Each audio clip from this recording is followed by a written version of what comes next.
Hello everyone, welcome to my YouTube channel. दोस्तों आज की इस वीडियो में सीखने वाले प्रथम समानुपाती, तृतीय समानुपाती, चतुर्थ समानुपाती और मध्यानुपाती को आप कैसे निकाल सकते हैं, वो भी मात्र 5 से 10 सेकंड के अंदर। दोस्तों वीडियो काफ़ी महत्वपूर्ण रहने वाली, क्योंकि ये इस टॉपिक से दोस्तों हर एग्जाम में क्वेश्चन पूछे जाते हैं, तो वीडियो को आप जरूर अंत तक देख लीजिएगा। आइए दोस्तों पहला प्रश्न देखते हैं कि 8 व 2 का प्रथम समानुपाती क्या होगा। क्वेश्चन पूछा है प्रथम समानुपाती ज्ञात करना है। तो मान लीजिए जो हमारा 8 को हम ए मान लेते हैं और जो 2 है इसको हम बी मान लेते हैं। तो प्रथम समानुपाती निकालना है तो आपको क्या करना पड़ेगा, बस ट्रिक लगानी है कि आपको क्या कर देना है, ए का स्क्वायर अपॉन क्या कर देना है, बी कर देना है। ठीक है, प्रथम समानुपाती के लिए ए का स्क्वायर यानी 8 का स्क्वायर क्या हो जाएगा, 64। ठीक है, और बी क्या है, 2। इसको भाग दे दीजिए, 2 से कितनी बार कट जाएगा, ये 32 बार, यानी कि दोस्तों हमारा राइट आंसर हो जाएगा 32। तो आप इस ट्रिक से क्या कर सकते हैं, प्रथम समानुपाती ज्ञात कर सकते हैं। ठीक है, ए स्क्वायर अपन बी।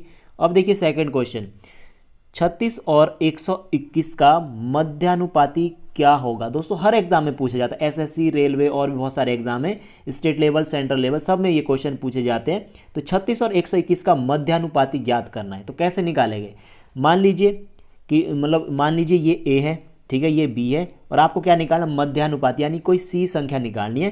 तो सी बराबर क्या हो जाएगा, ये हो जाएगा ए और बी का क्या करना है, आपको अंडर द रूट कर देना है। ठीक है, ए कितना है आपके पास, 36 है। ठीक है, और बी कितना है आपके पास, 121 है, इसका रूट कर दीजिए। ठीक है, कितना हो जाएगा, इसका हो जाएगा 6 और इसका हो जाएगा क्या, 11। ठीक है, तो कितना हो जाएगा ये, 11 छिके 66, यानी कि दोस्तों इसका राइट आंसर हो जाएगा ऑप्शन 1। यानी कि दोस्तों मध्यानुपाती के लिए आपको ये याद रखना है। ठीक है, under the root A B याद रखना है। ठीक है, प्रथम समानुपाती के लिए ए स्क्वायर अपन बी। ठीक है, अब देखिए 4 और 6 का तृतीय समानुपाती क्या होगा।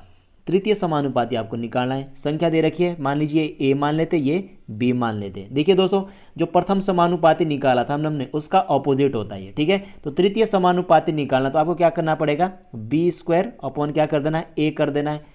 ठीक है, हमने अभी तक क्या देखा था, ए स्क्वायर अपॉन बी किया था ना, प्रथम समानुपात। यहाँ पे आपको इसका ऑपोजिट कर देना, बी स्क्वायर क्या है, बी का स्क्वायर 36। ठीक है, और ए क्या है आपके पास, 4 है। ठीक है, भाग दे दीजिए, कितना हो जाएगा, 9, यानी कि दोस्तों हमारा राइट आंसर हो जाएगा 9। ठीक है, तो तृतीय समानुपाती निकालना है तो आपको ये ट्रिक लगानी पड़ेगी। ठीक है, तृतीय और प्रथम एक दूसरे के विपरीत है। जो अगर आपको प्रथम निकालना है तो आपको क्या करना था, ए स्क्वायर अपन बी करना था। ठीक है, तो ये भी आपको ध्यान रखना है। अब देखिए नेक्स्ट, 4, 5 और 2 का चतुर्थ समानुपाती क्या होगा। चतुर्थ समानुपाती निकालना है, ये भी बहुत ही सिंपल क्वेश्चन है। तो मान लीजिए जो 4 है इसको हम ए मान लेते हैं, जो 5 है इसको हम बी मान लेते हैं, और 2 है इसे हम सी मान लेते। चतुर्थ निकालना, मान लीजिए चतुर्थ कौन सा, मान लीजिए ये चौथी संख्या डी है। तो कैसे निकालना है, तो डी बराबर ट्रिक लगाइए, डायरेक्ट कुछ नहीं करना, डी बराबर क्या करना है, बी गुणा सी अपॉन क्या कर देना है, ए कर देना है। ठीक है, यही ट्रिक लगेगी, बी गुणा सी अपॉन ए कर देना है। तो बी कितना है आपके पास, बी आपके पास 5, सी कितना है आपके पास दोस्तों, सी आपके पास 2, और ए कितना है आपके पास, ए है आपके पास 4। ये हो जाएगा दोस्तों कितना, 10/4 कितना हो जाएगा, ये हो जाएगा 2.5।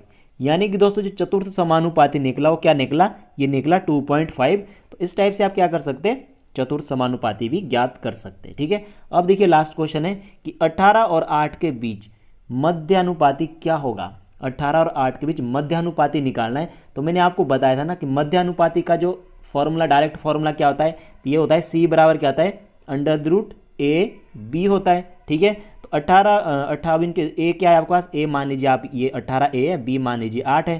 तो 18 गुणा क्या कर देना, आपको 8 कर देना अंडर द रूट के साथ। ठीक है, तो 18 अठे कितना होता है, 144 होता है। तो 144 यानी कि कितना हो जाएगा, 12। यानी कि दोस्तों इसका राइट आंसर हो जाएगा ऑप्शन सेकंड। तो दोस्तों इस टाइप से आप क्या कर सकते हैं, प्रथम समानुपाती, मध्यानुपाती, तृतीय समानुपाती और चतुर्थ समानुपाती को क्या कर सकते हैं, वैल्यू निकाल सकते हैं। तो दोस्तों यदि आपको ये वीडियो पसंद आई तो प्लीज़ वीडियो को लाइक और आप चैनल को जरूर सब्सक्राइब कर लीजिए।